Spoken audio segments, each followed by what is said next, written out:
শিক্ষক নিয়োগ দুর্নীতি মামলায় এবার প্রসন্ন রায়কে তলব করল ইডি। আগামী 6 ফেব্রুয়ারি ইডি দপ্তরে সশরীরে হাজিরা দিতে বলা হয়েছে। শিক্ষক নিয়োগ দুর্নীতি মামলায় জিজ্ঞাসাবাদের জন্যই তাকে হাজিরা দিতে বলা হয়েছে বলে জানা গিয়েছে। 18 জানুয়ারি এই প্রসন্ন রায়ের বাড়ি এবং অফিসে অভিযান চালায়। ইতিমধ্যে একই মামলায় সিবিআই অ্যারেস্ট করেছিল তাকে। বর্তমানে সুপ্রিম কোর্ট থেকে জামিনে মুক্ত।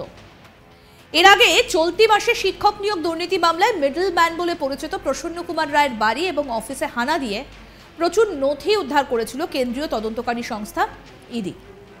সূত্রের খবর অনুযায়ী উদ্ধার হয় প্রায় 500রও বেশি দলিল এবং নথি। অফিসে কর্মরত একাধিক ব্যক্তির নামে দলিল রয়েছে বলে জানা গিয়েছিল। প্রচুর এটিএম কার্ড, প্যান কার্ড উদ্ধার হয়েছিল। গ্রেফতার হবার সময় জেলবন্দি যখন ছিলেন প্রসন্ন রায়, তখনও নাকি বিপুল পরিমাণে জমি বিক্রি করা হয়েছিল। কিভাবে এই সম্পত্তি বিক্রি করা হয়েছিল, কারা বিক্রি করেছিল, তাদের নাম তথ্য জোগাড় করার চেষ্টা চালায় ইডি। প্রয়োজনে সেই সমস্ত দালালদেরকে ডেকে ও জিজ্ঞাসাবাদ করা হবে বলে জানা গিয়েছিল। বিভিন্ন হোটেল ব্যবসা থেকে চা বাগানের ব্যবসার মাধ্যমে টাকা খাটানো হয়েছিল, সেই সমস্ত নথি উদ্ধার হয়েছে। একাধিক গাড়ি কেনা হয়েছিল, সেই সমস্ত গাড়ি সংক্রান্ত নথিও মেলে প্রসন্ন কুমার রায়ের অফিস, বাড়ি এবং ঘনিষ্ঠদের থেকে।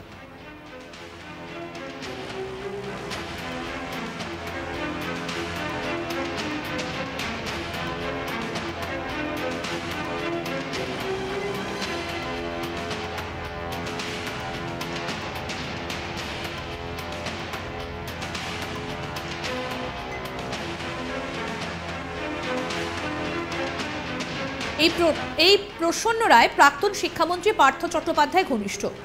5 বছরে 1034 কাঠা জমিতে প্রায় 200 কোটি বিনিয়োগের রেকর্ডও রয়েছে তার। এসএসসি নিয়োগ দুর্নীতি মামলায় সিবিআই 2022 সালের অগস্ট মাসে গ্রেফতার করেছিল প্রসন্ন রায়কে। কিছুদিন আগে সুপ্রিম কোর্ট থেকে বেলে ছাড়া পেয়েছেন প্রসন্ন রায়। এরপর তার বাড়িতে তল্লাশি চালান গোয়েন্দারা। আমাদের প্রতিনিধি অরিন্দম ভট্টাচার্য কি প্রতিবেদন তুলে ধরলেন, আসুন শোনাই। প্রসন্ন রায়কে ইডির তলব। আগামী 6 ফেব্রুয়ারি তাকে সিজিও কমপ্লেক্সে ইডির দপ্তরে হাজিরার নির্দেশ। শিক্ষক নিয়োগ দুর্নীতি মামলাতেই তাকে ডাকা হয়েছে এবং সেই মামলাতেই তাকে হাজিরার নির্দেশ দিয়েছে ইডি। আমরা জানি 18 জানুয়ারি ইডি আধিকারিকরা এই প্রসন্ন রায়ের বাড়ি এবং অফিস সেখানে পৌঁছে গেছিল। সকালবেলায় তারা সেখানে সিআরপিএফ জওয়ানদের নিয়ে পৌঁছে যায় এবং প্রসন্ন রায়কেও সেদিন তারা দীর্ঘক্ষণ জিজ্ঞাসাবাদ করে, পাশাপাশি তার বাড়িতে তল্লাশি অভিযান চালায়। এমনকি আমরা যেটা দেখতে পেয়েছিলাম যে এই প্রসন্ন রায়কে সঙ্গে নিয়েই কিন্তু তারা বিকেলের দিকে তার যে নিউটাউনের অফিস সেখানে পৌঁছে গেছিল। যদিও সকাল থেকে কিন্তু সেই অফিসে তল্লাশি অভিযান চালাচ্ছিল ইডি আধিকারিকরা। পরে সন্ধ্যের সময় সেখানে প্রসন্ন রায়কে নিয়েই ইডি অফিসিয়ালসরাও পৌঁছে যায়, আরও অফিসিয়ালসরা পৌঁছয় এবং তারপর সেখানে দীর্ঘক্ষণ তল্লাশি চলে।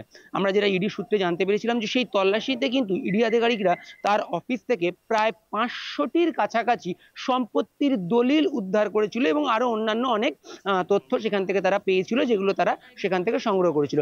এখন এই যে দলিলগুলো যারা তারা উদ্ধার করেছিল, যে দলিলগুলো কিন্তু অধিকাংশই তার সেই অফিসের কর্মচারীদের নামে, অর্থাৎ যে সম্পত্তি ক্রয় করা হয়েছিল সেগুলো কিন্তু তার সেই অফিসের কর্মচারীদের নামেই ক্রয় করা হয়েছিল, যে কর্মচারীরা তার সেই অফিসের বেতনভুক্ত। ফলে স্বাভাবিকভাবেই সেদিন প্রশ্ন উঠেছিল যে এই প্রসন্ন রায় তার কর্মচারীদের নামে, অর্থাৎ অফিসের বেতনভুক্ত কর্মচারীদের নামে কেন এত সম্পত্তি ক্রয় করেছিল, বা এই যে সম্পত্তিগুলো যে ক্রয় করা হয়েছিল সেগুলো কিভাবে সে ক্রয় করেছিল এবং কেন সে এই সম্পত্তিগুলো তার কর্মচারীদের নামে ক্রয় করেছিল, যেটা হয়তো কর্মচারীরাও জানতো না। এই যে শিক্ষক নিয়োগ দুর্নীতি মামলা, এই মামলাতে কিন্তু এই প্রসন্ন রায় একজন মিডল ম্যান হিসেবে কাজ করতো। মিডল ম্যান অর্থাৎ এই প্রসন্ন রায়ের যে ভূমিকাটা ছিল সেটা হচ্ছে যারা অর্থ নিয়ে চাকরি দেবে এবং যারা এই চাকরি পাওয়ার জন্য অর্থ দেবে, এই যে উভয় গোষ্ঠী তাদের মধ্যে যে যোগাযোগ করিয়ে দেওয়ার ব্যাপার, সেই কাজটা কিন্তু করতো এই প্রসন্ন রায়। অর্থাৎ যারা চাকরি পাবে এবং যারা চাকরি দেবে অবশ্যই অর্থের বিনিময়ে, যেটা সিবিআই বা ইডি দাবি করেছিল, সেই যে কাজটা, সেই মিডলম্যানের কাজটা করতো কিন্তু এই প্রসন্ন রায়। আমরা জানি এই একই মামলায়, অর্থাৎ শিক্ষক নিয়োগ দুর্নীতি মামলায় কিন্তু সিবিআইও তাকে অ্যারেস্ট করেছিল। 2022 সালের আগস্ট মাসে সিবিআই তাকে অ্যারেস্ট করে এবং তারপর সে দীর্ঘদিন জেলে ছিল। জেলে থাকার পর বর্তমানে সুপ্রিম কোর্ট থেকে সে জামিন পায় এবং বর্তমানে সে জামিনে মুক্ত রয়েছে।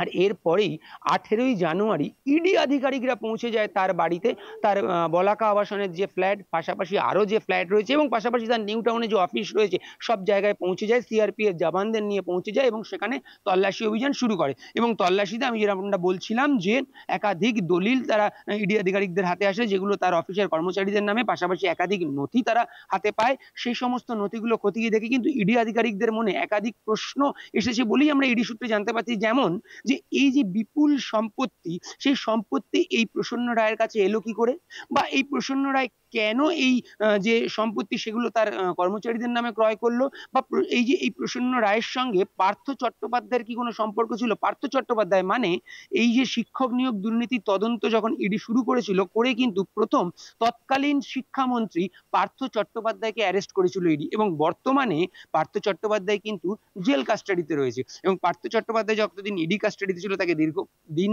তারা সেখানে জিজ্ঞাসাবাদ করে, এবং জিজ্ঞাসাবাদ করার পরে কিন্তু একাধিক নাম সেখান থেকে উঠে আসে, এবং এই একই মামলায় একাধিক ব্যক্তিকে ইডি অ্যারেস্ট করে, যারা প্রত্যেকেই এই মুহূর্তে জেল কাস্টাডিতে রয়েছে।